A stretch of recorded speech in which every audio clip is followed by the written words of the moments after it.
Welcome to సత్యచిత్రాలు. ఈరోజు మనం ఫోటోగ్రఫీలో చాలా ఇంపార్టెంట్ అయిన లెన్స్ గురించి తెలుసుకుందాం.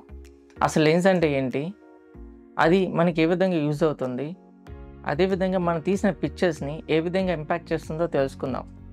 అసలు లెన్స్ అనేది లైట్ ట్రావెల్ చేయడానికి తయారు చేసిన ఒక డివైస్. ఆ లెన్స్లోకి ట్రావెల్ అయిన లైట్ని మనం ఎఫ్ వాల్యూతో కొలుస్తాం. ఎఫ్ వాల్యూ ఎక్కువగా ఉన్నట్లయితే సెన్సార్ మీదకి లైట్ అనేది తక్కువగా ట్రావెల్ అవుతుంది. ఎఫ్ వాల్యూ తక్కువగా ఉన్నట్లయితే సెన్సార్ మీదకి లైట్ అనేది ఎక్కువగా ట్రావెల్ అవుతుంది.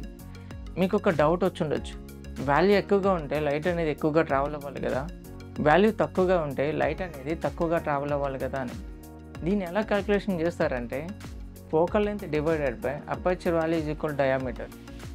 అంటే మనకి డయామీటర్ ఎక్కువగా ఉంటే లైట్ అనేది ఎక్కువగా ట్రావెల్ అవుతుంది సెన్సార్ మీదకి, డయామీటర్ తక్కువగా ఉంటే లైట్ అనేది తక్కువగా ట్రావెల్ అవుతుంది సెన్సార్ మీదకి. ఫర్ ఎగ్జాంపుల్, మనం ఒక 50 mm లెన్స్ తీసుకొని అపర్చర్ వాల్యూ 1.4తో డివైడెడ్ బై చేస్తే మనకి 35.7 డయామీటర్ వస్తుంది. అదేవిధంగా 50 mm లెన్స్ తీసుకొని 1.8 అపర్చర్తో డివైడెడ్ బై చేస్తే మనకి 27.7 డయామీటర్ వస్తుంది. అంటే డయామీటర్ వాల్యూ ఎక్కువగా ఉంటే సెన్సార్ మీదకి లైట్ అనేది ఎక్కువగా ట్రావెల్ అవుతుంది. ఇలాంటి లెన్స్కి సంబంధించిన మరిన్ని ఇన్ఫర్మేషన్ మనం నెక్స్ట్ వీడియోలో తెలుసుకుందాం. ఈ ఇన్ఫర్మేషన్ మీకు నచ్చినట్లయితే షేర్ చేయండి, లైక్ చేయండి, సబ్స్క్రైబ్ చేయండి. Thank you very much.